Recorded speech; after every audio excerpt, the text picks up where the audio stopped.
Good evening. I would like to call this meeting to order at 5:30 p.m. I'd like to welcome everyone.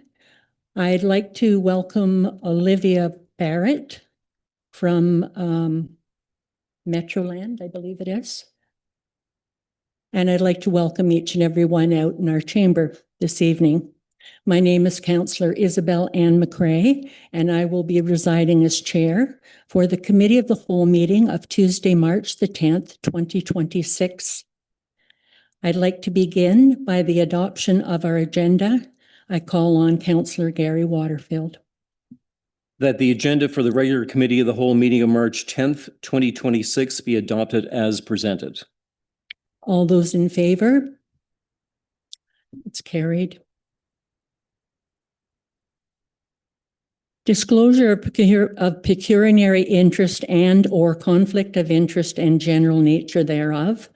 If so, please state items, number, and your rationale. We'll start with Councillor David Bird. Thank you, Chair. The item is on the agenda is 7.2.1 in relation to the ride share. My wife is the Executive Director of Lanark Transportation Association, and part of our package is a letter of support from that organization penned by her. And for that reason, because she's employed there, I'm going to not participate in the conversation. Thank you. Anyone else? Go ahead. I don't know the number of it on the agenda, but it's relation to the communications tower, the Bell Tower. Okay. I have a family member that works for Bell, and I'm not sure if he's involved in that project, so I'm going to declare a conflict. Thank you, Deputy Mayor. I would, as your chair, would also like to call a potential conflict of interest, and that is during our presentation, our delegation for the Table Community Food Center. I am a fundraiser for that organization, but because this is basically information for presentation, I will just bow out from questions and discussions in regards to that. Are there any others? I just like to remind everyone that as we move forward, if there should become a situation where there's a disclosure of pecuniary interest or a conflict of interest, please bring that forward at that time. We're going to go ahead with the approval of the February 10th, 2026 minutes. Are there any errors or omissions or concerns that councillors would like to bring forward in regards to the minutes? Having there be none, I would like Councillor David Bird to move that motion. Thank you, Chair. That the minutes of the regular Committee of the Whole meeting held on February the 10th, 2026 be approved. All those in favour? That's approved. So this evening we have two delegations. One from the Lanark County Child and Youth Services Coordinator, Sharon Halliday, and also one from Rob Rayner, Executive Director of the Table Community Food Center, who's going to give an update for the town of Perth. I just want to remind our representatives or our presenters that you will have 10 minutes to give your presentation, and following this, there will be open comments and discussions asked by council members. Welcome, Sharon, and go ahead. All right, thank you very much. Well, good evening, everyone. Glad to be here in my hometown of Perth, where I grew up, and cousins here at the table. And anyway, I am the coordinator of the Lanark County Child and Youth Services Collaborative, and my job here tonight is not to make you hardly do anything. My job here is actually to give you information and hopefully make you think about children and youth in our community. And I'll be speaking to you about three things. First, the collaborative, so that you know that it exists and what we're there for. And the second is about the municipal toolkit, which I believe you have a copy of, and I've also given a hard copy to Tracy. And then the third thing is to talk to you about the Developmental Assets Award, which is a great opportunity to recognize people that are doing great things for kids in Lanark County. So I'll move to the first slide, please. So the Lanark County Child and Youth Services Collaborative, if you've ever heard of the Lanark County Planning Table, that's what it used to be. I took over in 2018 after I retired from being a principal at Rideau District High School in Elgin. And I was there for a year and I thought, well, we've never really planned anything. So why are we called a planning table? So then we realized really what we're doing there is talking about children, youth, and their families. And we have representation from over 40 agencies that come together really to try to figure out how not to reinvent the wheel. We have a small community, as we all know, a small rural community. We only have so many people and so much money. So why are we not working together more? And that's really the purpose of this group. We come together to try to improve the lives of children and youth. And we meet monthly, the second Thursday of the month, and you're all invited anytime you'd like to join us. We are mostly in person, but we do have January and February where we do virtual. So it's so nice to be able to come together, where at the coffee break is where really the things happen. We all know the opportunity to talk to each other, find out what each other's doing, and improve things. So we do information sharing, collaboration and planning, and community education and advocacy. We don't do a lot of advocacy, but I think probably about 4 times since I've been there, we've written some sort of a letter. And it's certainly a lot more impressive when you're writing a letter that's signed by 40 agencies compared to each person sending individually. We have subcommittees. One is a DEI committee, and then we've just come up with a new committee. It's a community safety committee, and we've actually been working with one of your staff members on looking at a good crisis response communication plan, so that if something does happen in our community, like happened last year, that we have a way to be able to communicate quickly with the citizens rather than having a social media take over. And, it's not always accurate. So it's better if we have a real communication plan, and that is what we're working on. So we meet every month at the Children and Family and Children Services building in Smiths Falls. So again, welcome anytime. Move to the next slide, please. So the other reason I'm here is the municipal toolkit, which there was one many years ago. And of course, as we know, sometimes things come around again for a reason. They're good. So this municipal toolkit was updated, developed by Every Kid in Our Community, which is similar to the collaborative, but in the Brockville, Leeds, Grenville area, and a lot of hard work by the health unit as well. So I do see, like when I look up on municipalities' websites, there's programming, there are things for kids, children, youth, and their families, but the purpose is to elevate that. Those are going to be our taxpayers. They're the kids that are going to grow up and be sitting in the seats we're sitting in now. Are we considering them in our plans? And that's part of this municipal toolkit.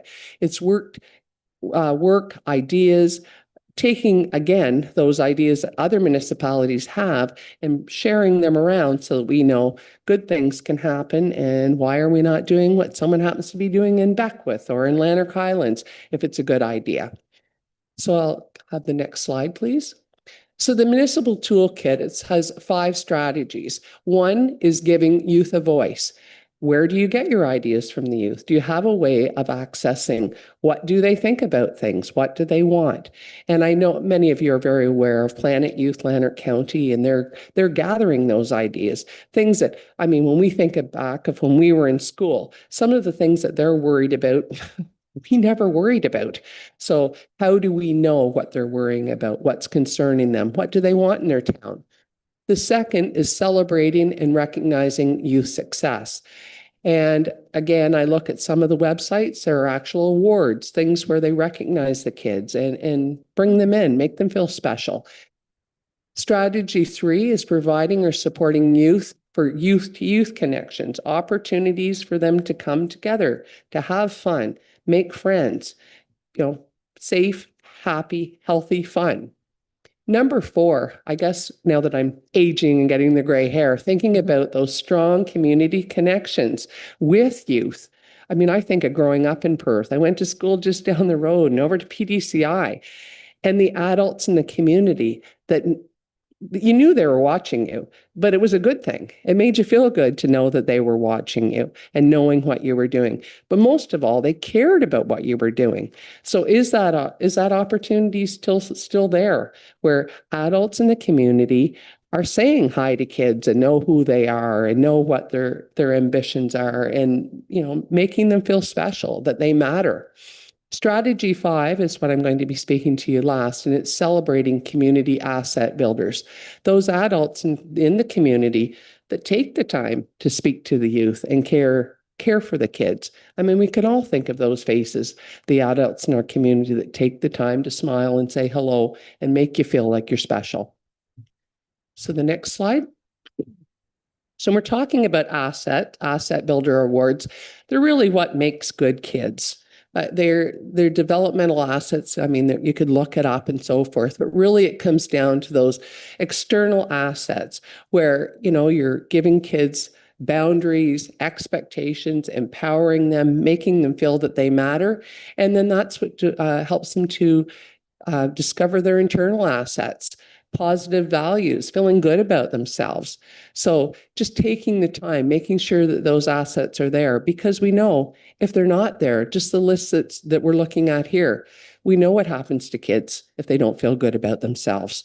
So we want to be sure we're giving them the opportunities to develop those internal assets through some of the external assets. And I'll have the next slide, please, Michael. So what I am here to ask for is that you consider looking at the municipal toolkit, talking to other townships, finding out what they're doing to make kids feel good, giving them the opportunity to be recognized. Consider coming. I've invited you now. You're welcome to come, and I can certainly send any information through to you, Tracy, that if anyone is interested, and my contact information is here. The last thing is to consider nominating someone for a developmental asset award or sharing it with your citizens so that they may consider. We had our developmental asset award for Lanark County just last year. It was our first one. They've been having it in Leeds for many years, Leeds Grenville. Not that I'm competitive at all. Yes, I am. In Leeds and Grenville, they had 38 last year. Well, for our first one, it was good. It was 8. But really, it's not some big, special, amazing thing, but it is a special thing. It can be the little things that make a difference for kids. I mean, you probably do recognize a few of those faces up there from last year. I talk about Gary at the front there. If you're in Smiths Falls over the last few years, Gary was the school bus guard or the school bus crossing guard that would wave every time he went through. And I mean, he was shocked that he was nominated. And I thought, like, you've made me feel good every time I went through. Imagine the kids feeling that you cared, somebody to smile at them. And actually, like, I was a high school principal. A lot of those kids, nobody ever had even spoken to them in the morning before they came to school. Like, when I said hello to them, that was the first chance they had. So it's huge. I live actually in Leeds, and I did have 2 of my grandchildren nominate. And one was my little grandson for his school bus driver, junior kindergarten. Like, she was amazing. She took such time, and I did a little video with him, and he just said, she can always find my mitts. And I don't like to go home without my mitts because my mom's not happy. And just like, but that when you're 4, like, what a difference it makes when you can carry in your mitts. So those are the kinds of things that we're looking for. And I'm sure, like, I'm looking around, I recognize people here. They're probably great developmental asset builders in your community.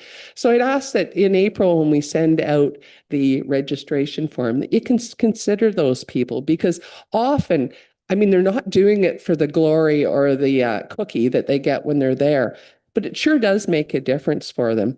The other grandson I had nominated a volunteer at his school who's been there the whole time. And my grandson's school's a challenge, and he's a challenge, but a great fella. And he said, I wouldn't have gotten through to grade 6 without her. So when I called her to ask her if it was okay if I nominated her, I said, hello. She was bawling her eyes out because she said, I can't imagine that you would have considered me. And I thought, oh my goodness, you have no idea what you've done for this kid. So anyway, that's my presentation, the 2 considerations. And if you have any questions, I'd be glad to answer them. Thank you very much, Sharon, and we will open the floor for questions. We'll start with Councillor Waterfield. Comments? Thank you very much, Chair. Through you to Sharon, thank you very much for the presentation. I found it quite enjoyable and very informative. 2 questions. Could you give us an idea of some of the organizations that are a member of the collaborative? Sure. And number 2, are there representatives from each of the local municipalities on the collaborative? That's the second question. Thank you. So number 2, I think you've answered already. That's why I'm here, right? Okay. Got it. We'd love to have it. But no, it's everything from the school board to we have representation from Family and Children's Services, Big Brothers, Big Sisters, Safe Families Lanark. There's 45, so I couldn't go through them all, but it's even some small agencies like we have representation from, since I've come, from the Ministerial Council in Smiths Falls that represents Lanark County. And then we also have, all the youth centers. We have a really good turnout, actually. Usually there's between 20 and 30 that come to it, which, I mean, with 40, that's pretty good because I'm hoping they see they do. They see the value in being able to say, so what are you doing? In fact, when I started, I went and visited all the different organizations. And even at that, it was here in Perth. I was at one place and they were talking about getting a grant for Francophones. And I said, well, I was just down the road and they're applying for the same grant like 3 blocks over. And it was like, what? So then they got together. And of course, we know grants go a lot further when you have more people applying. So that's a lot of it. It's just the opportunity. And at the meetings too, we have discussions. We bring up things like, poverty. What is your agency doing to help address poverty?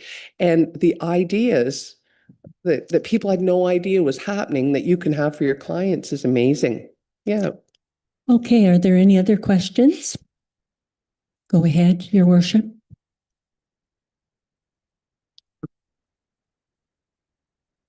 Understand what the function of your group is. Is it to coordinate other groups that deal with young people? No, it's the groups that are dealing with young people that come together and, well, it's an opportunity. Sometimes we do have a work plan. So they're really great at answering surveys and they'll say who they would like as speakers to come in. In fact, we have Kathy there on Thursday. So they come and they'll give it's information sharing. They'll talk about new programs they have. We also share each of the agencies. They're always evolving and changing. So we will have updates from the agencies. What are you doing now? And again, sometimes people don't even realize they're doing that. And they have clients that may need that support. And then we would have a conversation, an opportunity to even address something like last fall, we talked about how do you keep your volunteers and your staff safe? And many places had no idea. They had no policies. They had nothing. So it's the agencies that serve children and youth that come together. So one of your members would be YAC, for example. Yes. Okay. Yes. So Yeah. there used to be at PDCI a child and youth worker, and she got eliminated. But she did a great job supporting the youth, but there's nothing like that now. I hope there's somebody that's a member of your organization that is able to reach out to these kids. A lot of them are. And like Open Doors of Lanark County, they're also part of this organization. In fact, I work for Open Doors, but I don't work there. So the funding comes through the Ministry of Community and Social Services, and it goes through the Open Doors, which actually our mandate is children, youth, and their families' mental health. So that's the mandate of the organization. Thank you. Go ahead.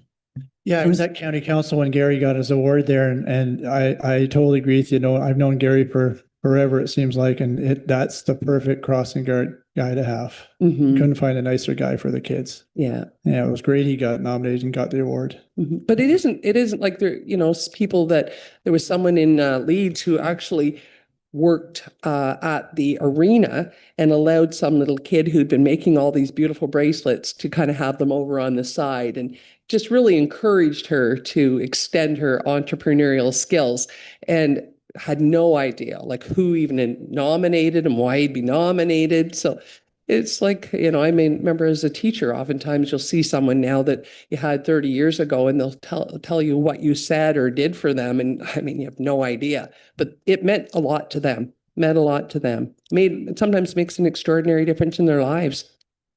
I'd like to thank you very much, Sharon, for your presentation. It was very informative, and you've got me thinking about who we can put forward for that award. Perfect. Anyway, with no further ado, thank you very much. And we have a motion to be brought forward by our Deputy Mayor, Ed McPherson. Moved by myself, as recommended by Committee of the Whole, be resolved, the Council of the Town of Perth receive for information the presentation from Sharon Halliday, Lanark County Child and Youth Services Coordinator, Lanark County Child and Youth Services Collaborative, as presented at the Committee of the Whole meeting March 10th, 2026. All those in favor? That passes unanimously. Okay, Rob, it's your turn. This is Rob Rayner, Executive Director of the Table Community Food Center, with an update for the town of Perth. You have 10 minutes. Thank you very much, Councillor McRae, and greetings, Mayor Brown and Deputy Mayor McPherson and fellow council members. I'm not wearing my municipal hat tonight. I'm wearing my hat as the Executive Director of the Table Community Food Center. With me is our Board Chair, Stephen Welchner, in the gallery, and our Treasurer, Carolyn Sinclair. So I just really wanted to have an opportunity to give you an update on the table as it stands today, and to thank the town for its fantastic support. So next slide. So I'm not sure how much you may know about the table. So this is sort of trying to give you that essential sort of grounding. So we were actually founded in 1998 as the Perth and District Food Bank, and we existed as a food bank only until about 2011. And then in 2012, we evolved to become the Table Community Food Center.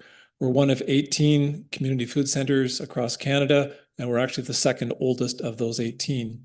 And a really key partner for us is the group called Right to Food, formerly known as Community Food Centers Canada. They're the ones who sort of pioneered this concept that groups that are running food banks can do more than just run a food bank, as important as that is. So Right to Food, which changed their name last year to those words, which is sort of anchoring this issue in a human rights framework. People have the right to food. It's a question of how do we honor that. Next slide.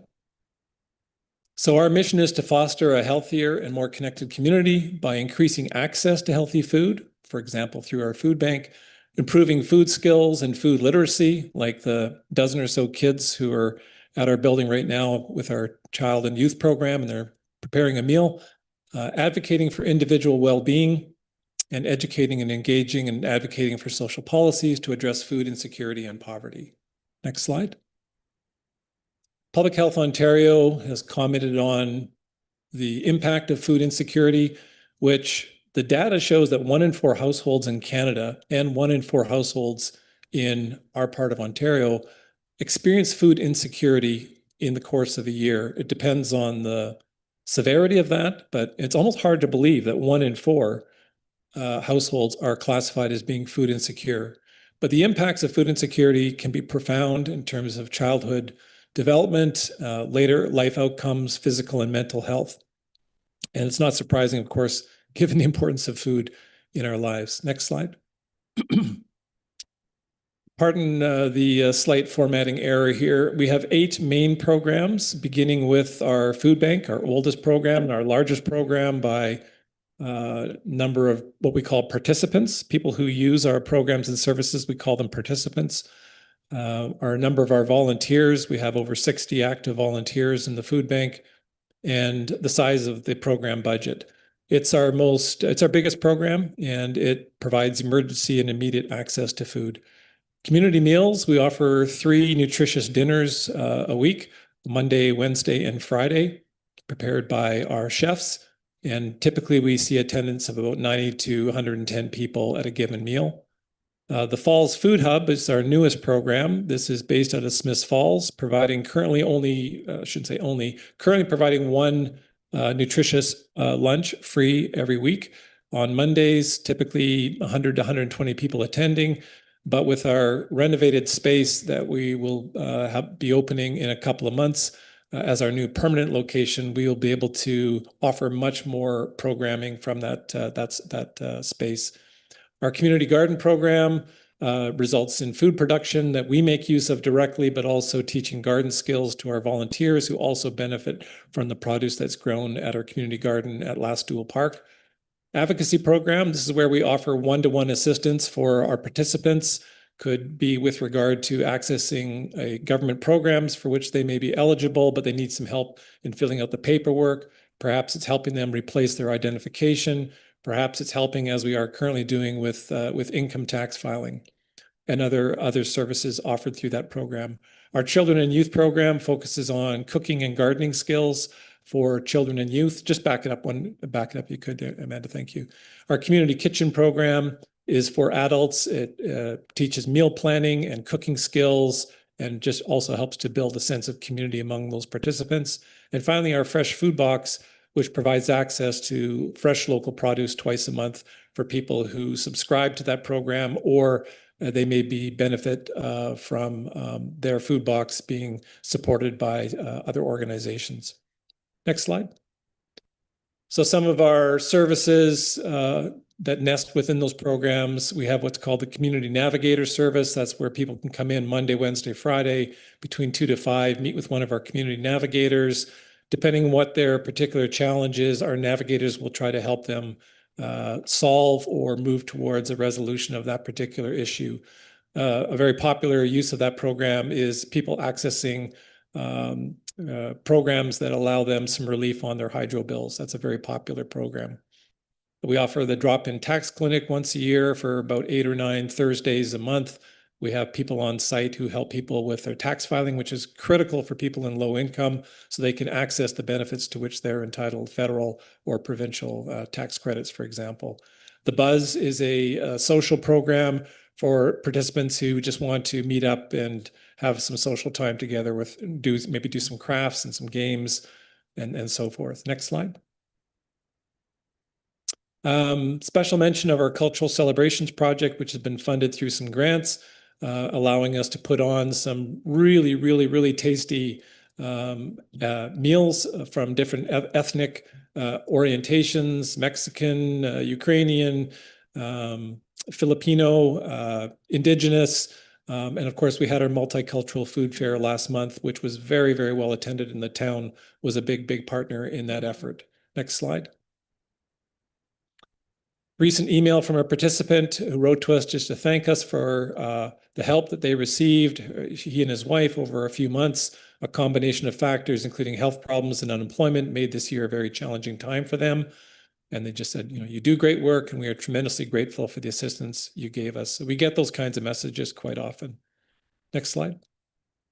We're governed by a board of directors of up to 12 members. It's a great board. I've served a number of boards in my working life, and this is a really, really dedicated, hardworking board, totally unified behind the mission. We have currently 16 staff members, 14 in Perth and 2 in Smiths Falls. They're all compassionate people, very dedicated, very hardworking, completely behind the mission and the programs. And we have 150 plus volunteers between our Perth and Smiths Falls operations. And there's 2 of them there being in the photograph. Next slide. Our annual revenue grew from $569,000 about 10 or 11 years ago to just under 1.2 million in 2024 and 2025. And in the current fiscal year, which will end in a couple of weeks, we'll probably be around 1.2 million.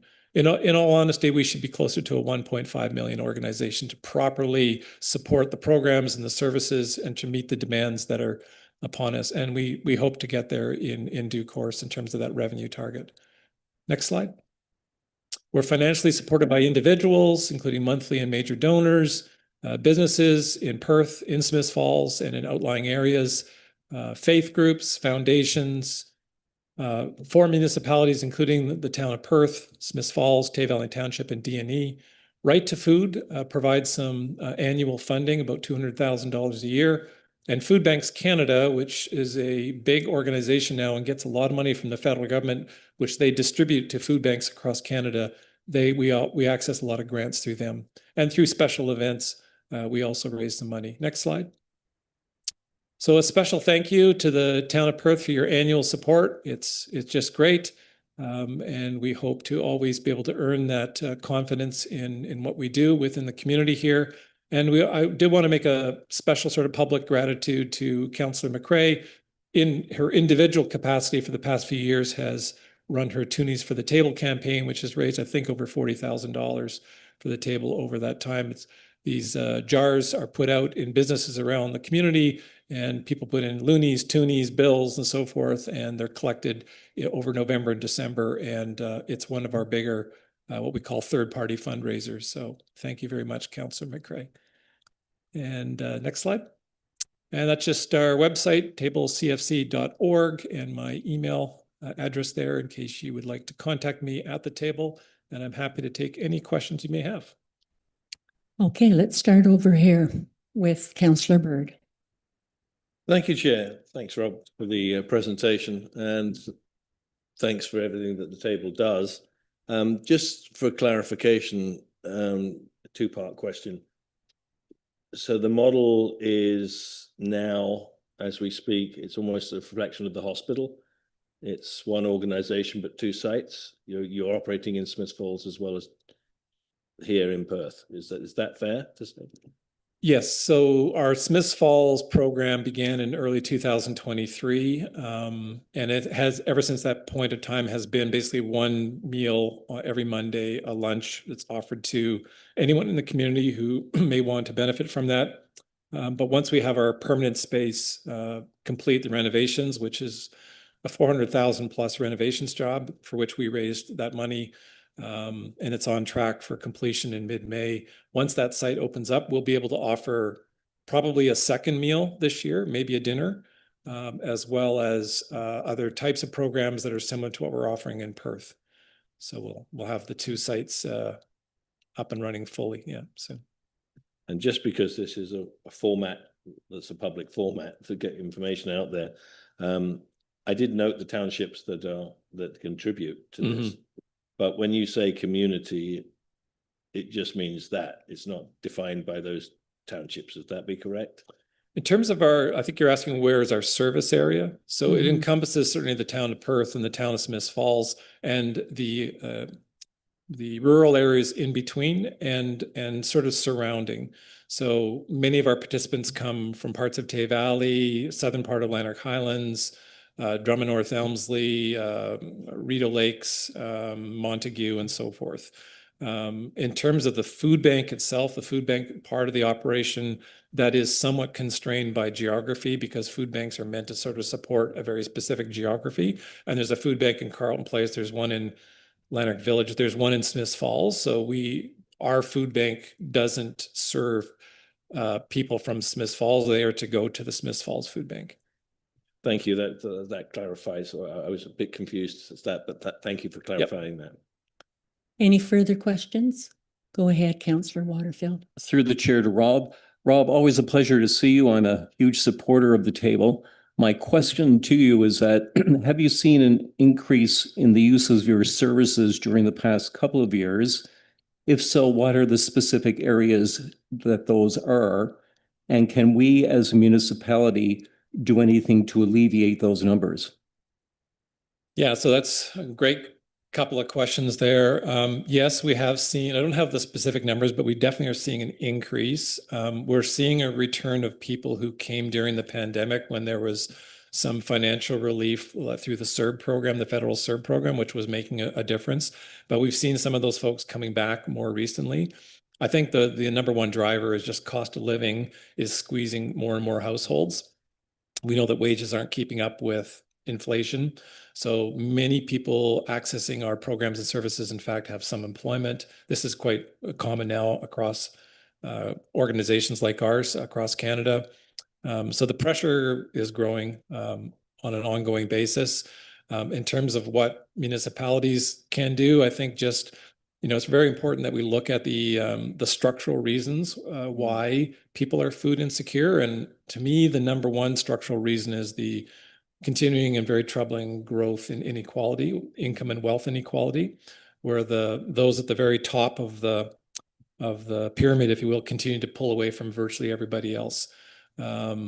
And so, yeah, we see people coming in who, like I said, are holding down employment. I gave a ride a couple of weeks ago to a couple of women who are working at the PCCC facility, I think as personal support workers, but they were coming into the food bank for food support. So, you know, they are not earning enough from their income to cover.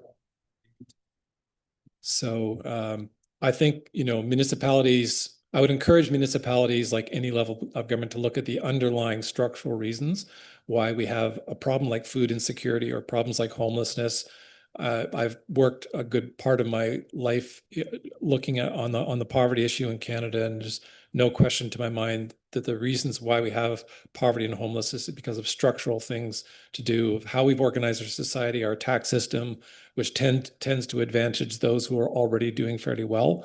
And it's for young people today, I think as we all can appreciate, it's much, much harder now to make ends meet and get ahead than it was when we were all growing up. I think we can all resonate with that. Thank you very much, Rob. We really appreciate your present. Excuse me, Your Worship, you have a question? Thank you. This is such a fantastic organization. You know, not just do you give food to people, but you teach people how to cook and initiatives like that. And you have a fantastic staff. All I did was mention the multicultural food fair to her, and she took off with it. So my two questions were, the amount of donations went up considerably in the last 10 years. What's the major reason for that? And I'll give you my second question later. In terms of, so our donations have been, our revenue has been heavily influenced by grant revenue in particular. So our staff will make grant applications, and sometimes they're for much, you know, they're for comparatively large amounts of money. For example, we have two outstanding ones with Food Banks Canada right now that together are 350,000 plus. If we get both those grants, our budget in our next fiscal year is going to be much higher as a result. So we've seen quite a lot of fluctuation in some of our revenue lines, and one of our challenges is in fact to stabilize some of those lines so we have a more dependable sense of if you will, our core income from monthly donors, from regular donors, and hopefully also from businesses that have been supporting us from one year to the next.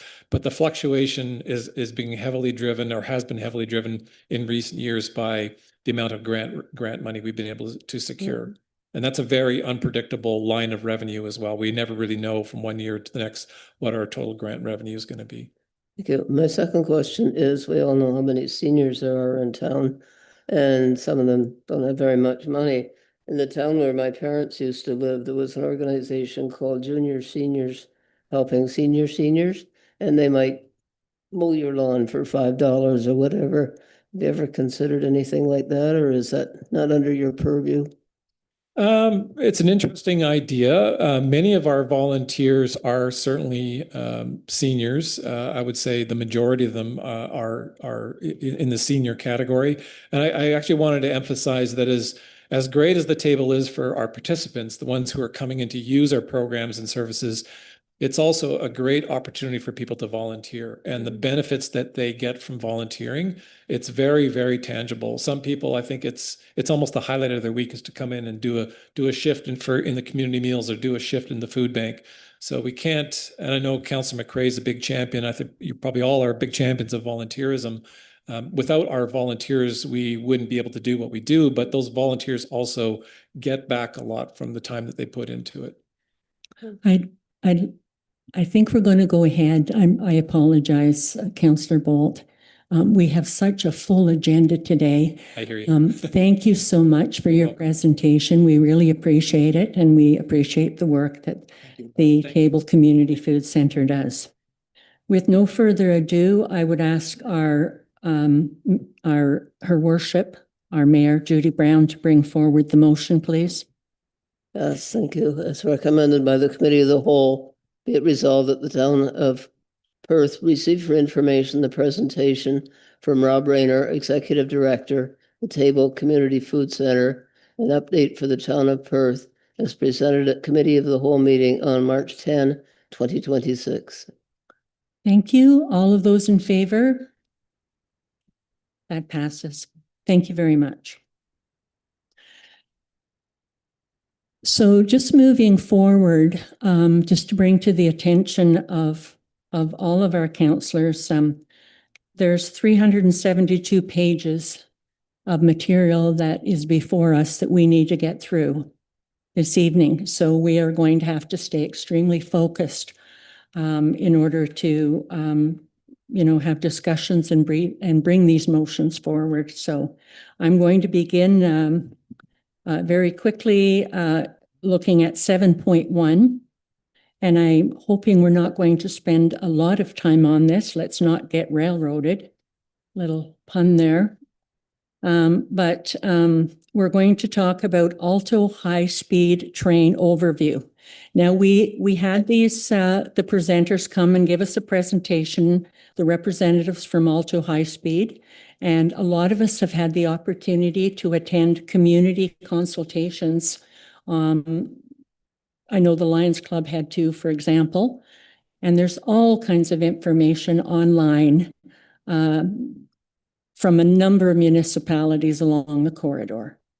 So I believe our mayor wanted to bring this as a discussion in regards to this. So I think what we'll do is, I know, for example, that Councillor Berg has given some thought to a motion to bring forward. Let's start with that and see where we go. Thank you, Chair. If I could make the motion, I know that this is for information only, but given what most of us may have experienced and what we've participated in as far as information receiving in relation to this project, I'd like to make a motion because I was anticipating there would be discussion about it anyway. And that would be, I know it would have to come in later on, but I'm just proposing roughly the wording of it would be something along the lines of, while the town of Perth recognizes that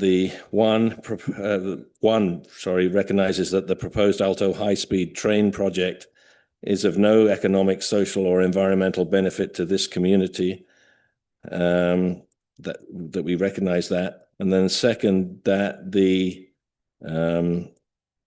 for the current term of this council, we would look favorably on requests of written opposition received from affected municipalities or community groups.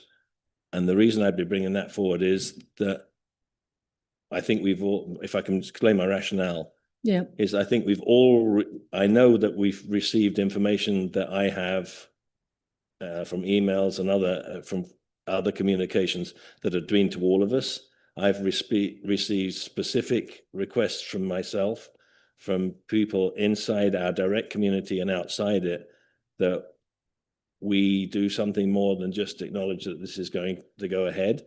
And that's the purpose of my motion, is that it's not just receive, we put it out into the community of where we stand. And that's just a way of starting a conversation about this. I'm mindful of what you said about time, but rather than just receive it as information and have no full debate of where we would be on or where we stand on this, which is what was being requested by these groups. If I could speak to this, since I asked it to be put on the agenda. So, excuse me, Your Worship, we will have that, but we do have a motion on the floor at this moment. And if it assists you, Chair, I'm prepared to take a step back and let the mayor speak, if Okay. that assists. Okay, that's fine. Your Worship, go ahead then. So the reason I asked it to be put on the agenda is that we all know that we hear a lot of opposition to this project. I went to the meeting last week, and there were, between the two sessions, there were over 1,000 people there, most of them in opposition. So I brought this to council to see if this council wanted to take a position in regard to the project. And I would like, if the clerk could put it on the screen, what David has read, because I didn't catch all the details. I think. I can speak more slowly. Councillor Byrd, you might want to just repeat. Absolutely, and I'll try and speak Motion. more slowly. The one that the town of Perth recognizes that the proposed Alto high-speed train project is of no economic, social, or environmental benefit to our community. 2, that for the remaining term of this council, it would look favorably upon requests for written opposition received from actually affected municipalities or community groups. If I may ask a question as the chair, the latter part of that, are you saying that our municipality would be in support of the opposition that our surrounding neighborhood municipalities are expressing? Is that what you're saying? Yes, Because I'm a little unclear about yes, that. that's what I'm trying to articulate. Thank you Okay, for trying to clarify that. Council Waterfield, I can tell you're just fighting at the bit there. Go ahead. Thank you very much, Chair. Through you to our clerk, I have a question. And the question is, from a procedure or policy point of view, what is the role of this particular council having a motion that is involving another level of government and their policies? If we were to vote in favor of Councillor Byrd's motion, then does that mean other councillors can come with motions in which they're agreeing or disagreeing with either a provincial or a federal policy? What are the parameters there? I'd just like to get some guidance. Good point. So in my experience and opinion, there's nothing stopping council from making a motion related to any level of government's policy. Because I think it's the right of the council to make a motion. So for example, in this regard, yes, this is a federal initiative, but it doesn't prohibit the council from making a motion that outlines their, whether they're in favor or in opposition per se. Does that help? Thank you. Yeah, it does clarify it for me. Okay, Councillor Brown, go ahead. Your mayor. Mayor Okay. Brown. I don't think the last part of that motion is necessary. The first part of it declares our opposition, but I don't see any reason why we should solicit from other people and other municipalities what their opinion is. That's not our role. I'm sure if they are in opposition, they will register that opposition with the federal government, their MP, whatever. I don't think that's necessary. I think we just have to have the bit registering our opposition. Any other comments? I would be happy to take that friendly amendment to. Just a moment, I was Councillor just Smith. going to say I agree with Mayor Brown. But Okay. Councillor Byrd has said that he will remove it. Go ahead, Councillor Byrd. Yes, just to confirm that I would take that as a friendly amendment to my motion. And that the first part only stand. Okay, just for clarification, would you mind just reading the first part of the motion so make sure we're all on the same page and in agreements or not in agreements to it? That the town of Perth recognizes that the proposed Alto high-speed train project is of no economic, social, or environmental benefit to this community. Any more discussions in regards to that?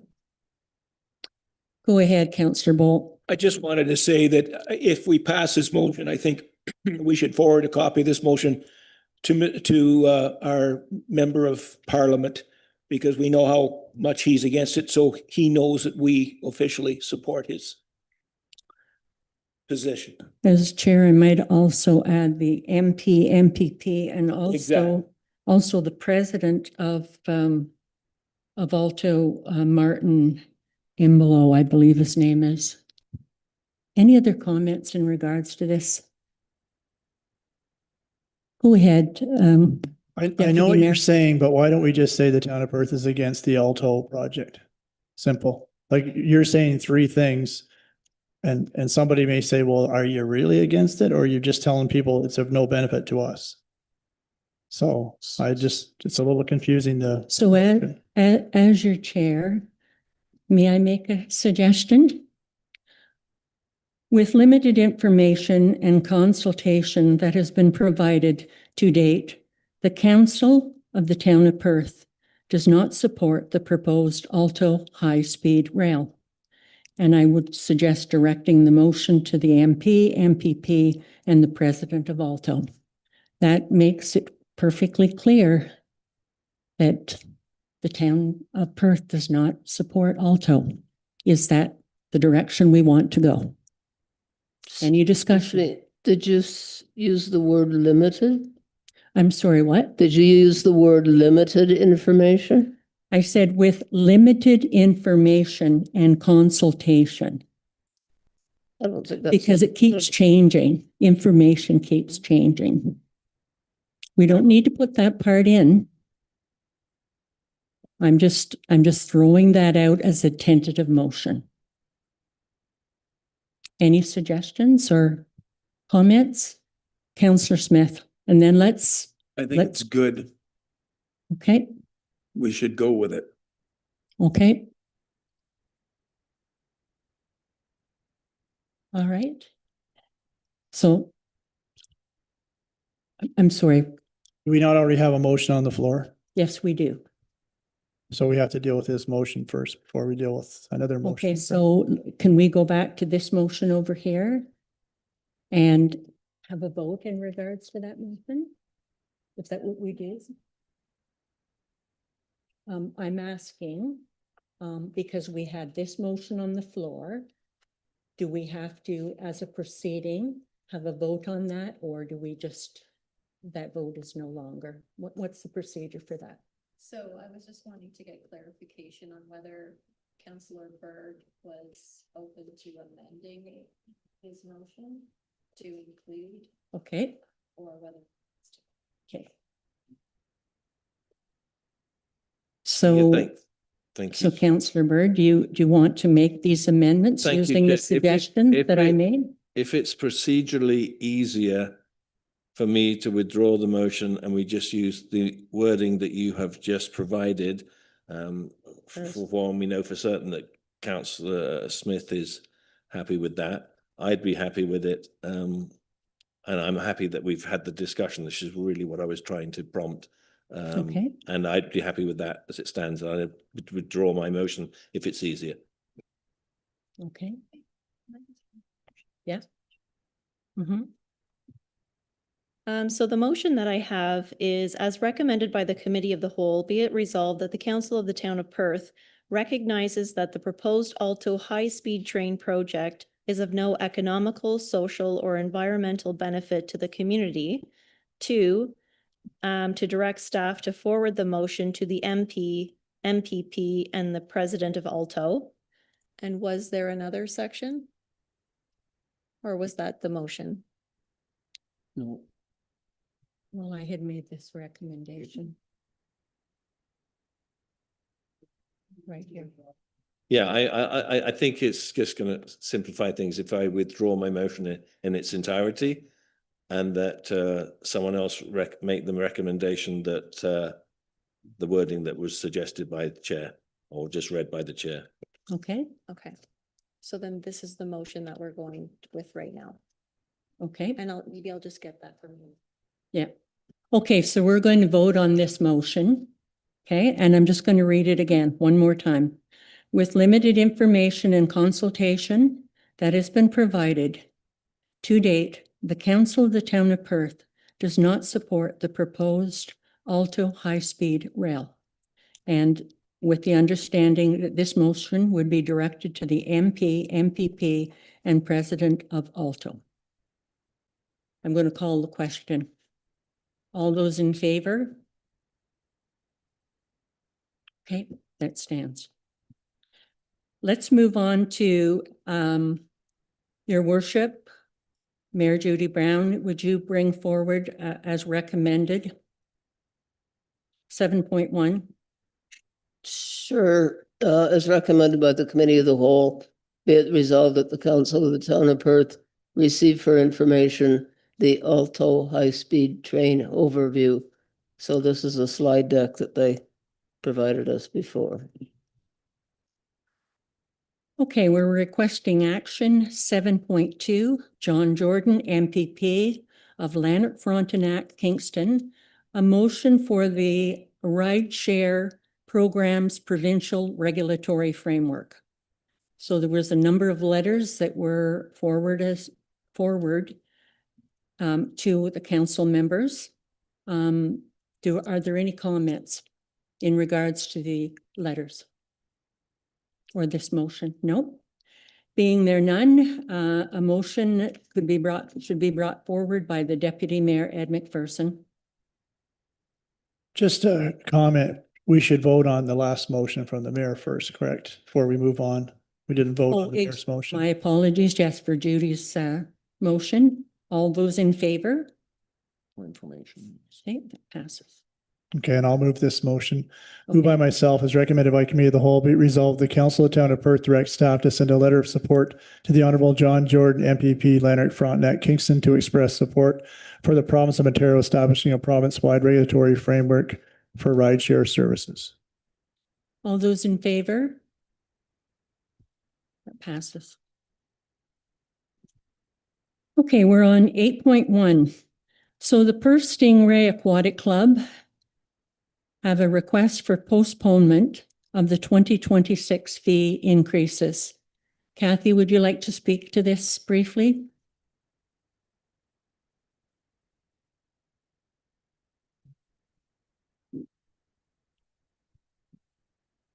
Thank you. Through the chair, you would have received correspondence from the Stingrays board requesting that they have this increase be pushed into the start of their next season, just so that they can plan accordingly. The reason why we agreed to it is we have a great collaborative relationship with Stingrays, and so staff is recommending that council support us postponing the implementation of the increased rates until September 1st. Any questions? Okay, moved by Councillor Jim Bolt. You want to read this motion, please? Yes, Chair, as recommended by the Committee of the Whole, be it resolved that the Council of the Town of Perth authorize staff to defer the implementation of the 2026 pool rental fee increase for the Perth Stingrays Aquatic Club until September 1st, 2026, as presented in Report 2026-COW-3.1. All those in favor? That passes. We're now going down to 8.2, the 2025 Tourism and Museum Review and the 2026 goals. Do you want to make any comments in regards to that? Are there any questions in regards to that report? Go ahead, Judy. Yes, just one question. Well, first of all, I want to make a statement that when we were first hiring for this position, it was a combination of tourism and running the museum, and we had some doubts about whether that was going to work, but obviously it is. So my only question is, Indigenous Collection Repatriation Project. So some Indigenous items have just kind of disappeared. So through the chair, what that is we received a grant that we had applied for last year. And what we're doing is a repatriation project that's occurring across Canada in terms of reviewing what items we have in our collection that are of Indigenous descent. And so anything that currently we've hired somebody to do all of the collection tracking. And then what we're going to do is do outreach to any Indigenous communities to offer that back, because in essence, it doesn't belong to the museum. It belongs to the Indigenous community. So it's an effort for truth and reconciliation, and to return those items to their original place. Any other questions in regards to this report or museum review? So we'll ask for a motion by Councillor Bolt. Through the chair, as recommended by the committee of the whole, be it resolved, the council of town of Perth receive for information the tourist and museum statistics report as presented in report 2026-COW-3.2. All those in favor? That passes. Madam Chair, can I make a comment? Yes, I certainly. just want to say thanks, Kathy, and thanks to Catherine and the team. When you read the report, you see how much stuff they do for a town the size of Perth. It's amazing. I don't know if the public really understands how much work they really do. Good point. 8.3, contribution agreement with the Ministry of Rural Affairs for the Rural Ontario Development Program, Community Development, Business Retention and Expansion. Anything to say on that, Kathy? This is a grant that we were successful in receiving, and what it's going to be doing is utilizing a program that's already been crafted by the Ministry of Rural Affairs, and we're going to be using it to hire someone to help then run a group of volunteers to do business retention and expansion. So that's doing interviews with our business community and getting a better idea about opportunities and gaps and challenges that we have in the business community, and then bringing it forward for further movement. Any questions in regards to that? If I can just make a comment as the council representative on the BIA and the Chamber of Commerce, this is a great initiative because I know there are those questions out in the community, especially from the business community. So it's a great initiative. If there's no further questions, I'd like to have a motion brought forward by Councillor Bolt. Moved by myself as recommended by the committee of the whole, be it resolved, the council of the town of Perth pass bylaw number X, being a bylaw to authorize the mayor and clerk to sign a contribution agreement with His Majesty the King in right of Ontario as represented by Minister of Rural Affairs for $24,000 in funding for the Rural Ontario Development Program Community Development Grant to complete a business retention and expansion program as presented in report 2026-COW-3.3.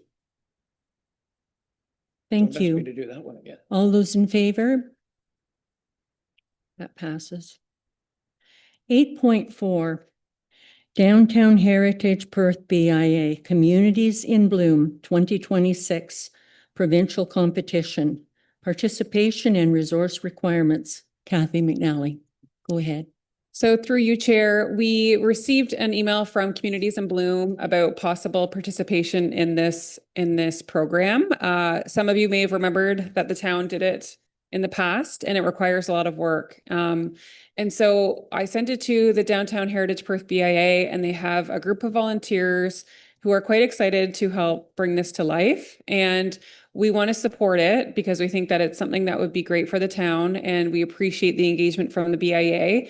But based on the scoring matrix of this competition, we did a review and determined just that it is going to pull some staff time. And so we want to make sure with our current staff capacity and resources that we don't get taxed on it in terms of, having it be a taxing activity. So I had some conversations with the BIA and with our CAO in terms of what are some options that we could help support this idea. And so what my recommendation is, if the BIA wants to move this forward, then we'd ask that they support the hiring for us to have another additional individual.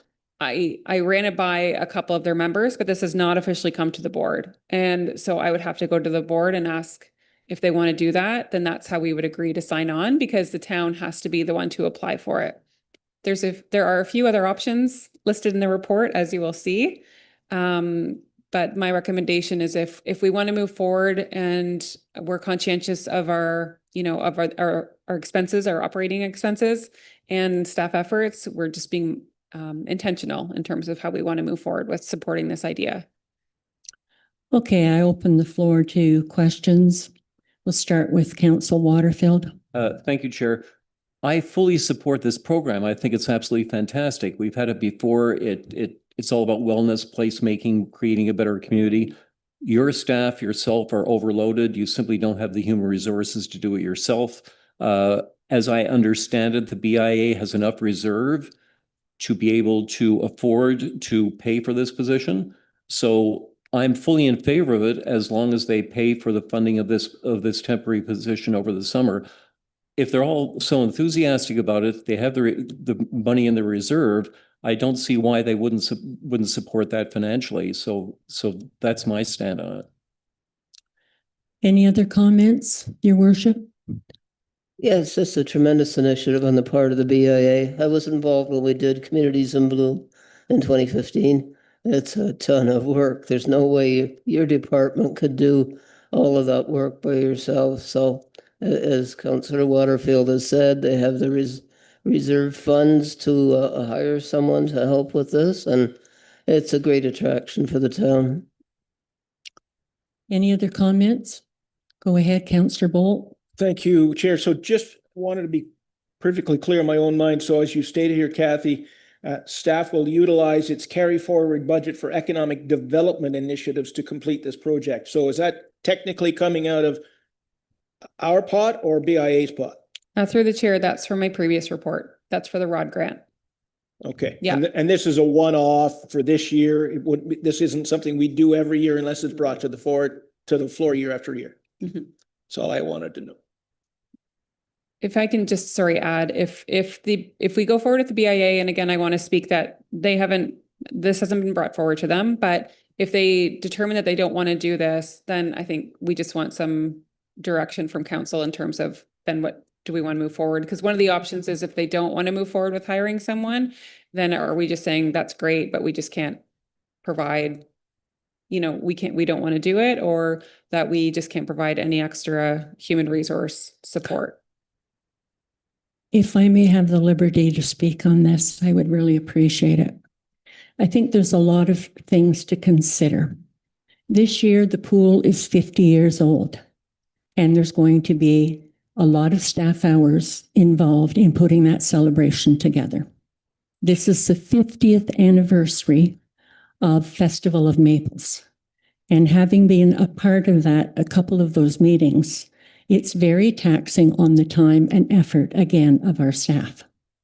Then we have an election year, which again puts additional time and effort on our staff. And then we have Stewart Park Festival celebrating its 35th year. Correct me if I'm wrong, Councillor Waterfield. And a lot of new people at the table. Very keen beans, but they may need some support and assistance. My recommendation to our council would be that we don't entertain this wonderful initiative this year, because I feel that even if the BIA is to take this on and they are to acquire funds for a seasonal staff position, it's still going to put a lot of work on our staff. And I met with Michael in regards to this opportunity. And one of the things I realized is that it's not just the event in isolation. There is all kinds of paperwork and support documents that have to be put together in order for this to operate. So my recommendation to our council is, although we're in support of Communities in Bloom provincial competition, and we support this initiative, we'd like to recommend to the BIA that they get everything in order. They might work with Kathy for this additional funding through some other source, and the new council look into this. That's my suggestion. Go ahead, Your Worship. But the thought occurred to me during this discussion, and I was going to ask you, we do a lot of festivals. And you've been here for a couple of years and seen everything go through. Are we getting maxed out? Through the chair, I would say it's an additional component that we weren't planning for, and based on our goals that we have within community services for the year. And also, I know that this will also hit on the environmental services department, who I can't speak for, but it will add more to it. I just don't want to be a naysayer on an opportunity for this, but yeah, I think when we heard about it, we just kind of felt like it was a lot to take on for this year, and maybe if we could prepare for future year, that might be more beneficial for our staff. So you would prefer not to do it this year? Oh, you're making me say it, eh? Okay. So we have a motion before us. Do we want to make a motion, an alteration to this motion, or do we want to just stay with the motion that we have on the floor? I'm putting that in there. Go ahead, Councillor Waterfield. Chair, I would recommend that you make an amendment to the motion as you've stated. I think with the information that you've shared with us, and also the fact that Kathy has basically concurred, I think it would be appropriate not to do the original motion and to make an amended motion as per your suggestion. Okay, as recommended by the Committee of the Whole, be it resolved that the Council of the Town of Perth indicate its intent to the Downtown Heritage Perth Business Improvement Area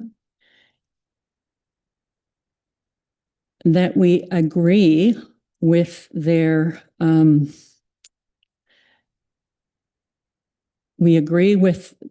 their intent of participating in the 2026 Communities in Bloom provincial competition. But we are making a recommendation that they move this initiative forward into 2026. And as well, it will be with the understanding that the participation will proceed provided that the Downtown Heritage Perth BIA funds a seasonal staff position to work with community services team to support program coordination and operational requirements. Something to that effect. Why couldn't we just propose option 4? You might want to add to it that, Well, that, Your Worship, that's exactly what I did. I just tried to reframe it that it not be this year, but rather they think in terms of 2027. I just read it verbatim off the form with a few revisions. Go ahead, Councillor Waterfield.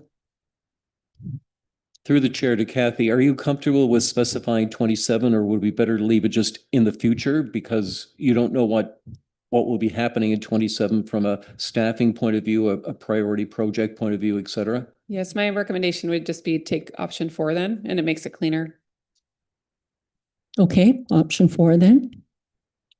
Okay, That's what I was going to do. I was just going to move option 4. It's simple. sounds good, Deputy Mayor. All those, okay, can we have, do you want to read it out?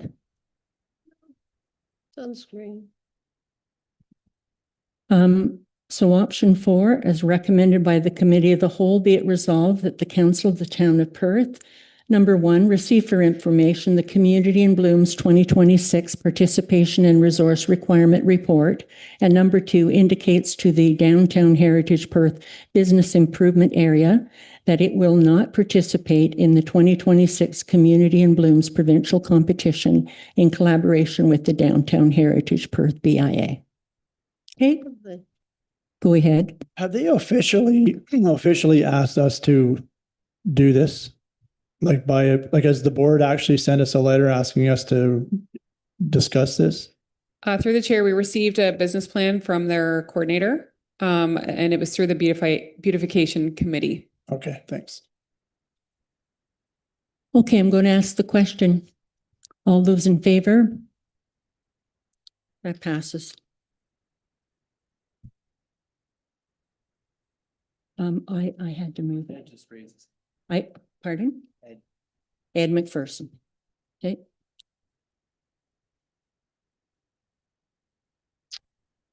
Okay. We're now at 8.5. Report 2026, Committee of the Whole 3-5. Amend bylaw number 4029 for 2026 water and sewer charges. Nev, do you want to speak to this? No, I think if there's any questions. Any questions in regards to this? Go ahead, Councillor Bolt. Thank you, Chair. So Nev, essentially, are we not just approving what we've already approved in the budget? Yeah, so through the chair, it's just taking the actual rates from last year and then adding the 6% so that you're aware. And I think a bylaw needs to be passed to be able to do that. So this isn't new money. This is what was already been discussed. I just wanted to clarify that. Thank you. Any other questions?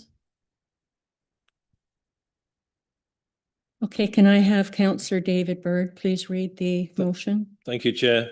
As recommended by the Committee of the Whole, be it resolved that the Council of the Town of Perth pass bylaw number 4029-8, being a bylaw to further amend bylaw number 4029 to increase the water and sewer charges by 6% as presented in report 2026-COW-3.5. All those in favor? That passes. 8.6. Council remuneration. Any comments, any questions in regards to that? I will ask Councillor David Byrd to read the motion. Thank you, Chair. As recommended by the Committee of the Whole, be it resolved that the Council of the Town of Perth receive for information the 2025 Council Remuneration Report as presented in Report 2026-COW-3.6. All those in favor? That passes. Just a quick question. I remember us voting maybe at the beginning of the term that any council salary increases would be in line with cost of living. Is that still in effect? Mhm. So through the chair, I think there's another report coming up shortly that will address that as well. Yep. Thank you. So 8.7, County of Lanark Grant Management for Community Safety and Well-Being Program. A memorandum of understanding and delegation of authority for signing. Do you want to speak to that? Are there any questions in regards to that? Being none, I would ask our Deputy Mayor to move the motion. Moved by myself as recommended by Committee of the Whole, be resolved the Council of the Town of Perth, number one, authorize the Mayor and Clerk to execute the memorandum of understanding between the Town of Perth and the County of Lanark regarding the management of grant-funded community safety and well-being programs, and number two, delegate authority to the Director of Corporate Services Treasurer or designate to continue working with the County of Lanark to support grant application processes, including the signing of grant applications and fund transfer agreements as outlined in the memorandum of understanding presented Cal Report 3.7. All those in favor? Passes. 8.8. So this is amend bylaw number 5141, rules governing the order and proceedings of council and committees of the Corporation of the Town of Perth. Procedural bylaw, strong mayor powers. So we have Amanda and Tracy to speak to this if there's any questions. Are there any questions in regards to this? Because go ahead, Thank you, Councillor. Mayor. I just wanted a clarification. Is this basically just rubber stamping we've already discussed this, have we not? I mean, there's no major modifications being made here that I'm aware of. That's a question. So the amendment is just incorporating the new legislation throughout the policy, Okay. the bylaw. Yeah, thank you. So it's basically embedded that right through the document. That's what I saw. Any other questions in regards to this? Okay, moved by Deputy Mayor Ed McPherson. Go ahead. Moved by myself as recommended by Committee of the Whole, be it resolved that the Council of the Town of Perth pass bylaw number 5141-1, being a bylaw to amend the rules governing the order and proceedings of council and committees of the Corporation of the Town of Perth, the procedural bylaw, to incorporate provisions related to the strong mayor power legislation, Cal Report 3.8. All those in favor? Passes. Okay, 8.9, 2026, review of bylaw number 4108, council remuneration and spending policy. Any questions in regards to that? Go ahead, Councillor Bolt. So thank you, Chair. So I guess it's Amanda I'm talking to. Amanda, just so I fully understand it again, because there's a lot of different changes here. If I'm reading this right, you're recommending that for the next council that comes in, that the base pay or salary be raised as per your report. Am I correct?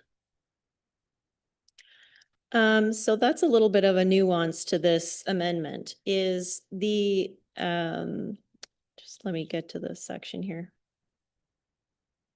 So in section 6, under council remuneration. Yep.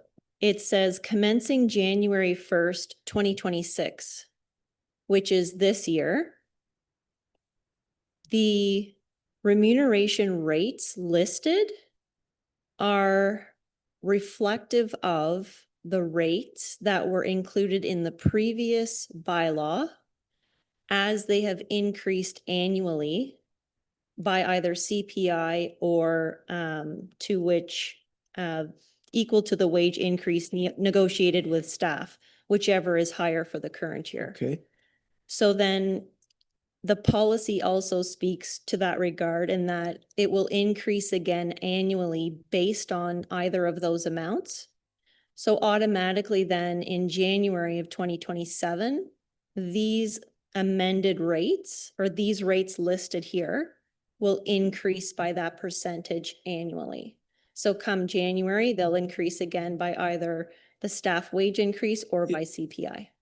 So if I could just Go ahead. supplemental question. So, Yep. so the 20,260.36 for a counselor reflects, as you just said, what we got last year plus CPI or whatever staff got, whichever was higher, correct? Sorry, so the 20,260.36 is reflective of the 2026 amounts. So this current year's amount. Yes, but it was based on the formula that you mentioned earlier.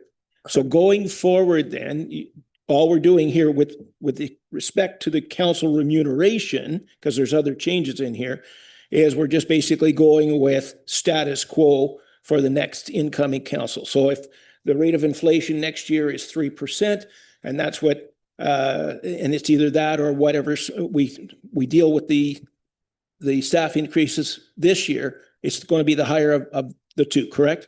That's right. That percentage will be applied to those amounts. So the only other major changes that I'm seeing in here, if I could just finish with this, is you're recommending that we have increases in our per diems, as you've noted, and our annual amount that we can for expenses. Now, I had a question on expenses. You're referring to, I believe in this report, where is it on here? Going from 5,500 to 6,000. I need I need to know last year, what was it? I thought it was only 35. No, annually, each member would receive $5,500. That amount doesn't increase by any percentage annually. Okay, so that was the clarification I needed. I thought it was in my mind, I thought we were only ever allowed 3,500. So if it was 5,500, I never ever spend all of mine. So I don't know if that's a good thing or a bad thing, but so that's perfectly fine. I understand where you're going with it. Thank you. Are there any other questions? Not being any, we'll have a motion from Deputy Mayor Ed McPherson. Moved by myself as recommended by committee of the whole, be it resolved the council of the town of Perth pass bylaw number 4109-9 being a bylaw to further amend the bylaw number 4108, council remuneration and spending policy as presented in Cal Report 3.9. All those in favor? Passes. Okay, 8.10, This is an opportunity to ask questions about the development north of Highway 7. Joanna Bowes, if you can come forward. Do you want to make a short critique about this, Joanna? Don't think there's anything short about it, but I'll try to be very brief. Back in, I think, 2018, there was an infrastructure master plan done that looked at two possible areas to develop in Perth. Ongoing one was the golf course lands and the other one was north of 7. We all know what's happening with the golf course lands to a degree. And so we're sort of switching our focus to north of 7. It's particularly important because we're looking at the construction of, or the reconstruction of Highway 7 probably in 2028. And equally, the landowners north of 7, without getting into any detail, because I can't, have individually sort of, come to the development team with various proposals. And so I thought it'd be a good time to reach out to that group and say, let's get all our heads together in one room and have a discussion. And to do that, I had to inform myself. I have attached a slideshow if you've read it, but essentially I went back and looked, and in 2013, there was sort of a plan. The main difficulty with the north of 7 lands is the grading and drainage. They're very flat and they don't, I'm not an engineer, but it's a difficult thing to engineer. And so in 2013, Town of Perth had a review done by an engineering firm that said, yeah, there's a way to develop these, but you're going to need a pump and, all sorts of technical things.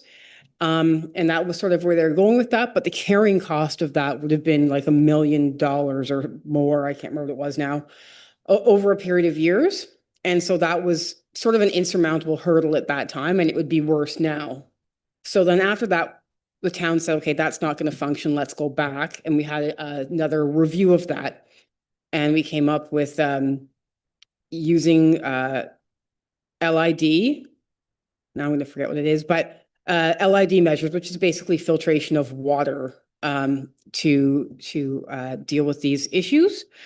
And that's been problematic for the developers there because although there are sort of conceptual ideas of LID, there are no formal regulations or specifications for them to follow. So if you're going to develop up there, what regulations will you use? How could Perth ever say this was done correctly? So it's been a bit of a sticking point for many, many years. And so we kind of just brought, the development team brought all those owners in the room. Some are more industrial commercial and a good chunk of them are residential. And we sort of took the approach, the town is also a landowner here. So why don't we have this holistic look? What synergies can we find here? And where are we going to have challenges? What's the process we have to go through? And this sort of statement was, as a group, are we all willing to move forward to try to figure this out? Because it's going to take a couple years to get through all the planning and the Minister of the Environment and, perhaps county and doing all these studies. There was an offer put on the table of potentially cost sharing some of those studies as a whole. So for like the whole area, we could cost share an archaeological study. For example, so the idea is just trying to find out generally what everybody's doing, what that would require for pipes in the ground, what the cost of that would be, how we could, link that to the Highway 7 information. So I think we had, I want to say it was maybe an hour and a half meeting with that group. And so I just presented to you what I presented to them. Grant had input into that as well, as you'd seen in the slide. And so I sort of left that there for them as consideration, as an area to look forward to. So I just wanted to raise that for awareness that we were sort of looking at that as an option. Thank you, Joanna. Any questions? Go ahead, Councillor Bird. Through the chair, it's not a question, just Dr. Google says that LID is low impact development. Thank you. Low impact design. Yes. You use it all the time and then it leaves your brain what it actually is, low impact design. Yeah. Thank you, Dr. Google. Go ahead, Your Worship. So as a follow-up to that, there's been much discussion over the years as to what was most appropriate for that area being flat. And one was LID and the other one is more traditional system. So has LID now be accepted as the preferable system? I mean, our latest report says that that's what we will use. There are still, at last time I checked with Grant, there still are no regulations or standards in place for that. So I maintain that despite I'm being an engineer here when I shouldn't be, but despite what our report says, I'm not sure that we could do that. We are, as you're probably aware, have put out an RFP for another infrastructure master plan. I hope we'll look at things holistically again. And you see up there again, there's the location of the water tower, and we need to understand pipe size and how to get services out there and fire capacity and all that. So when we get the results of those, probably hopefully mid to end of this year, we'll have a better understanding and maybe a better idea of how we can, bring these two seemingly opposing concepts together in some form. Yeah. Any other further questions? Being none, I will have Councillor Gary Waterfield read the motion. As recommended by the Committee of the Whole, be it resolved that the Council of the Town of Perth receive for information the report regarding the development of north of Highway 7 as presented in Staff Report 2026, Cow 3.10. All those in favor? Passes. 8.11. Request for Innovation, Science and Economic Development Canada installation of Bell Telecommunication Tower, 25 Dufferin Road. Want to make any comments in regards to this, Joanna? None specifically. I think it's just a general Okay. standard process that we go through. Okay. Any questions in regards to this? So where is that address, 65 Dufferin? What's it near? It's 25. It's 25 Dufferin. It's a little triangle on the corner of Dufferin Road and where it splits near the cemetery. Okay. Any other questions? Being none, a motion from Councillor Gary Waterfield.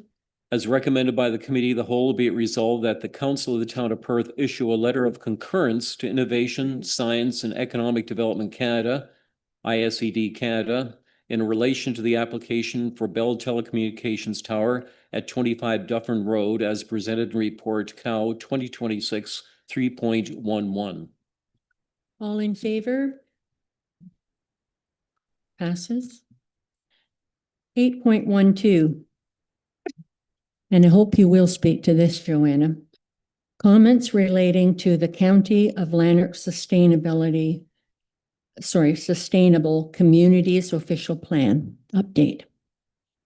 Okay, I did speak about this a little bit last meeting we had. But essentially, the County of Lanark is looking at doing an update to their Sustainable Communities Official Plan. The last time it was updated was 2012, and we are now in 2026.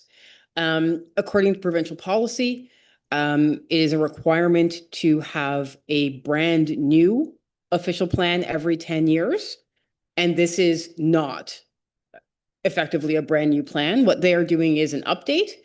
I'm not poo-pooing it by any means. They've taken certain sections and reviewed it and looked at it and said, we're going to bring these areas into alignment with Provincial Planning Statement 2024, which I think is a definite step forward.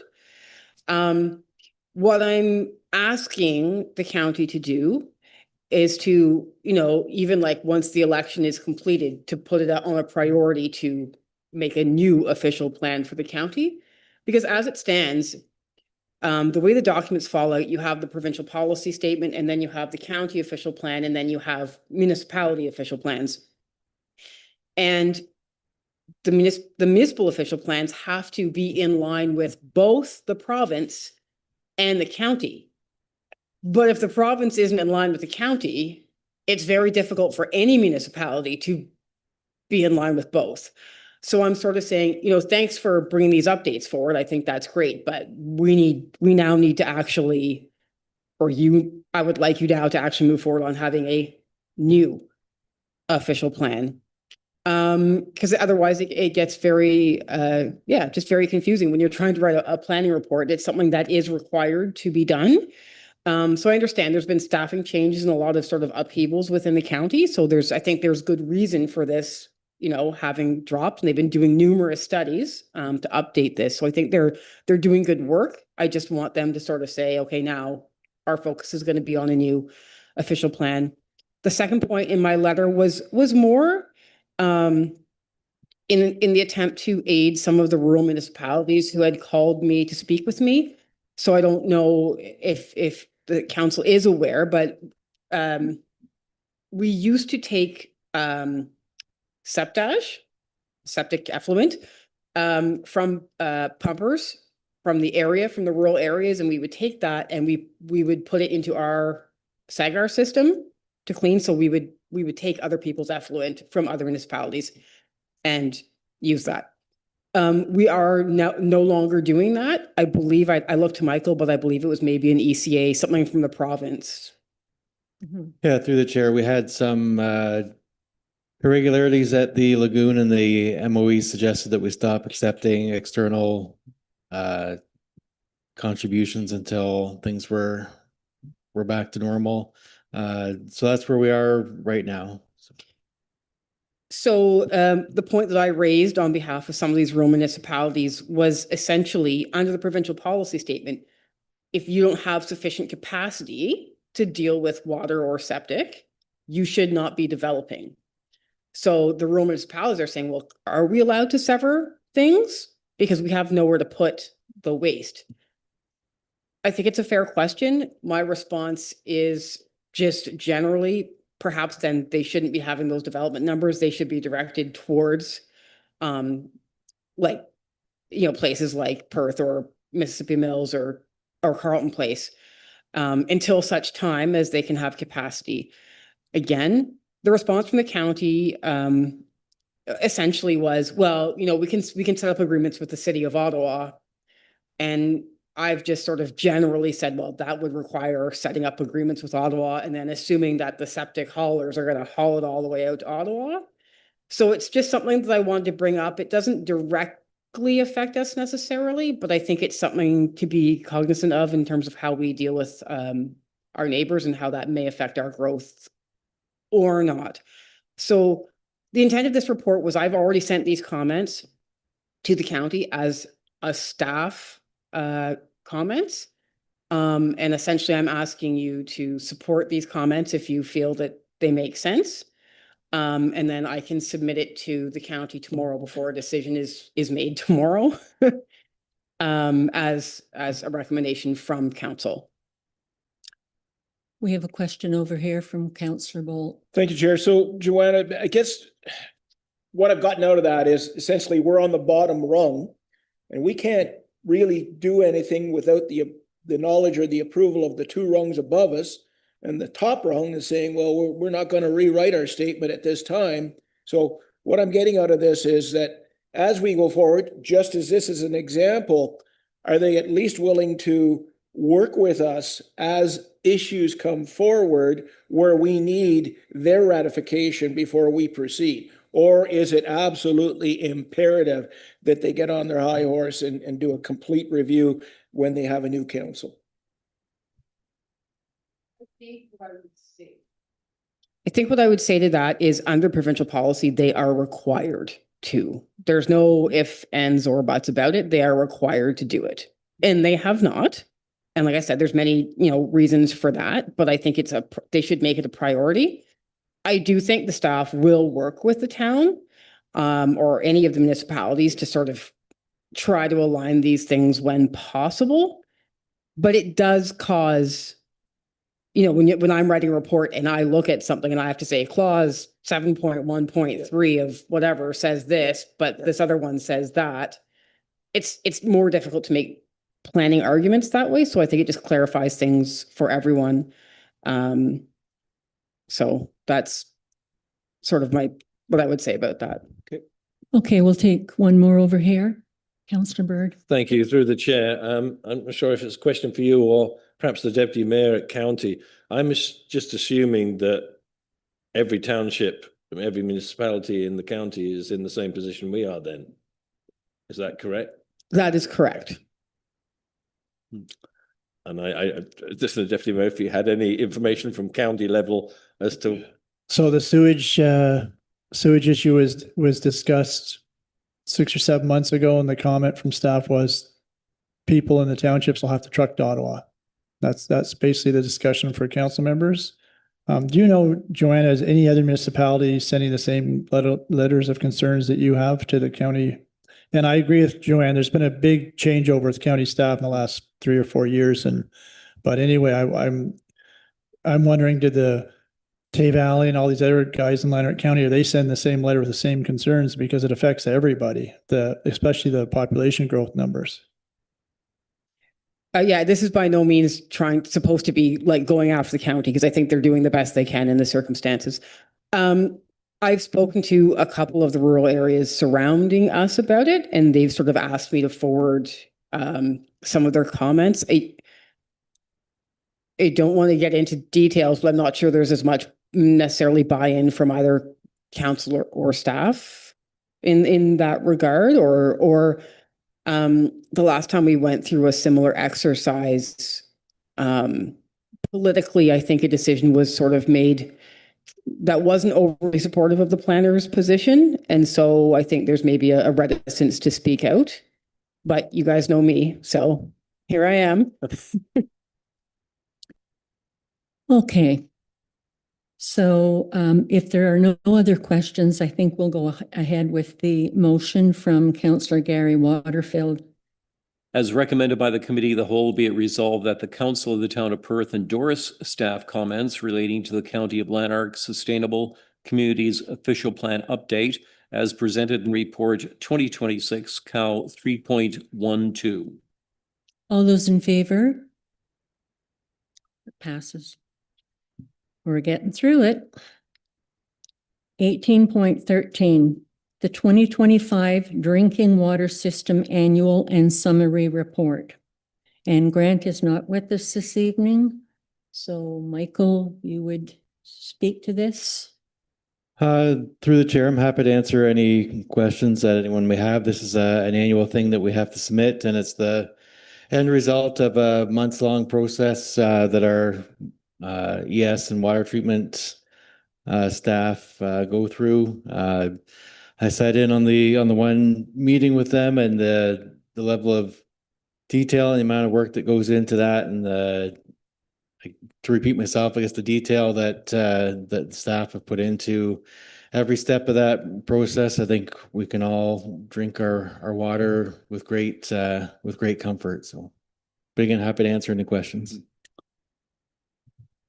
Go ahead, Your Worship.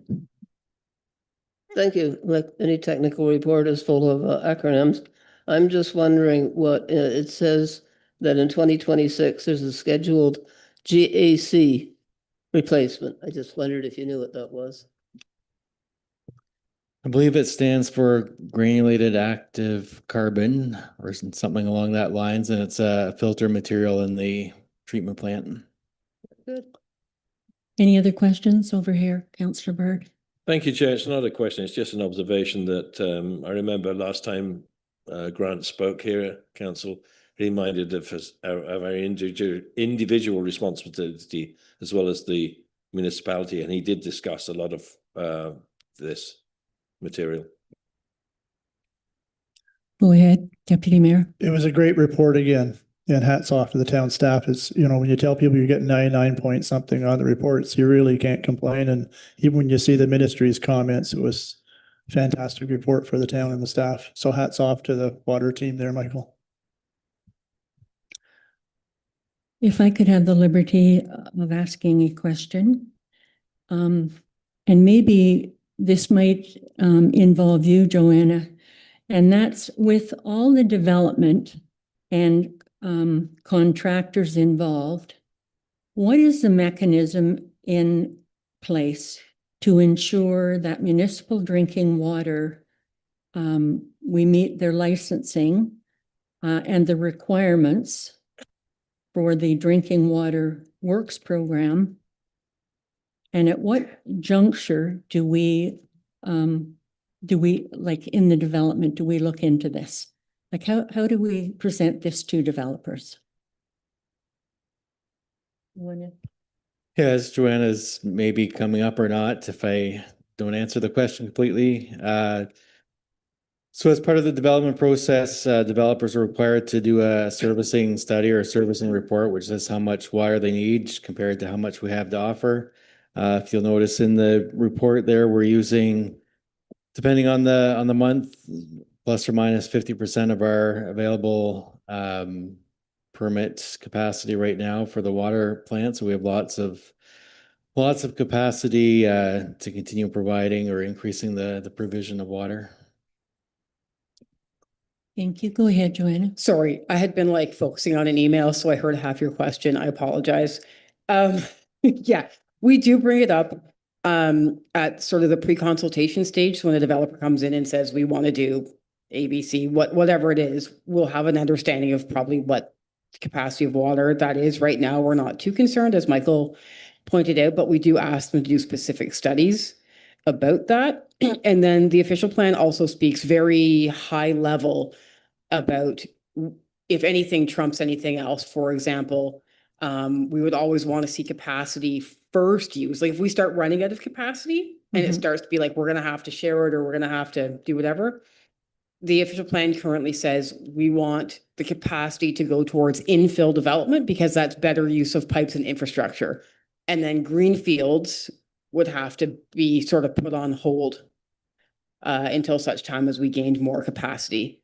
But right now, it appears that we have sufficient capacity, like significant capacity. Okay, thank you. Any other questions? Being no questions, we need a motion from Councillor Barry Smith. Moved by myself as recommended by the Committee of the Whole, be it resolved that the Council of the Town of Perth receive for information the 2025 Drinking Water System Summary Report and the 2025 Annual Report for the municipality's drinking water system as presented in Report 2026 COW 3.13. All those in favor? Passes. So you've all had an opportunity to look at their 5 different director departmental presentations, reports. Are there any questions you have in regards to those? Go ahead, Your Worship. Yes, so the CAO's report says the workload is at 150% of regular hours this month. Would you like to? That's not sustainable. Would you like to comment? Through the chair, it's just been a very busy time recently with a lot of events and occurrences and issues needing attention. Do you expect it to subside a little? I certainly hope so, but then things keep coming up. But it's looking historically, it's that level is not normal. It's been that way for the last month or so. I suspect it should, based on historical patterns, come back down again. But Any other questions? Council Waterfield. Through the chair to Kathy, a quick comment and a question. With regards to the senior social hours, I've been getting so much positive feedback from the community with regards to this whole project. Kudos to the coordinator and your leadership on this. I think they're fantastic. The second thing is when I looked at your report and your update, you talked about all the various grants. And as I was going through all those multiple grants and being somewhat familiar with grant writing, the question came to me, are you writing the applications for all these grants or do you have somebody else doing it? I'm just thinking of this, there's only so many hours in the day. Through the chair, majority of them, yep. Really? Catherine will write a few of them, so she supports that, but yes, it's on my plate. Well, thank you for answering that. I don't know where you get the hours in the day. Doesn't mean they'll be successful, but. Well, yeah, but grant writing in and of itself is a skill set and it takes a lot of time and they require lots of information and detail and so on and so forth. And when I looked at the list of all those grants, honestly, I said, I really hope Kathy is not doing all the specific applications, knowing everything else that's on your plate. So Thank you for your outstanding effort and your time management skills. I'll leave it at that. Thank you. I do have to add, sorry, I think there were two on there that the pool staff did. Oh, is that right? Yeah, Okay, yeah. thank you. I was beginning to wonder if there were any grants that you haven't applied for. I'm sure we'll find out. Any other comments or questions? If I may, I just wanted Yep. to comment, not to steal Nev's thunder, but our two new finance staff started yesterday. We're gonna try to arrange for them to come to council in 2 weeks so you can meet them. But if you're in the building before then, please stop by and see Nev and meet our two new staff. So Thank you. Do we need a report to accept these? Nope. Okay. So we'll move on to the next meeting will be Tuesday, April the 7th, 2026 at 5:30, and Councillor Barry Smith will be chair. Are there any questions from the media? Olivia with Metroland, no questions. Thank you. Thank you. So we need a motion to move into the closed session. I would ask Councillor David Byrd to read the motion. Thank you, Chair. That the Committee of the Whole move into a closed session at 7:20 PM in accordance with the Municipal Act 2001 for the following purpose. 1, potential sale of town-owned land located at 18 Wilson Street West, subject to subsection 239 brackets 2. C, a proposed or pending acquisition or disposition of land by the municipality or local board. And it's not part of the motion, but may I request a 5-minute break for everyone? Sounds good to me. All those in favor? Okay. We'll see you in the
We have a motion for the council to rise and report.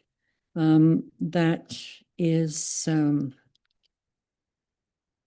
who's to bring that forward? Oh, here we are. Council Barry Smith.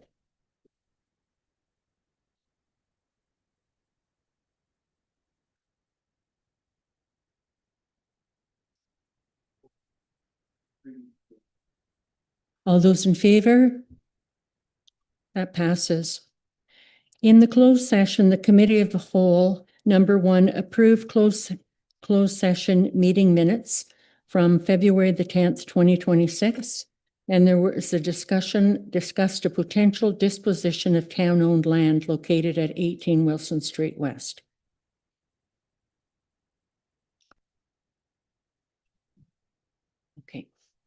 Okay, we can go ahead with our adjournment then. Moved by Mayor Judy Brown. Shoot. At the Committee of the Whole meeting held on March 10th, 2026, adjourn at 7:46. No, 44. Yeah. All those in favor?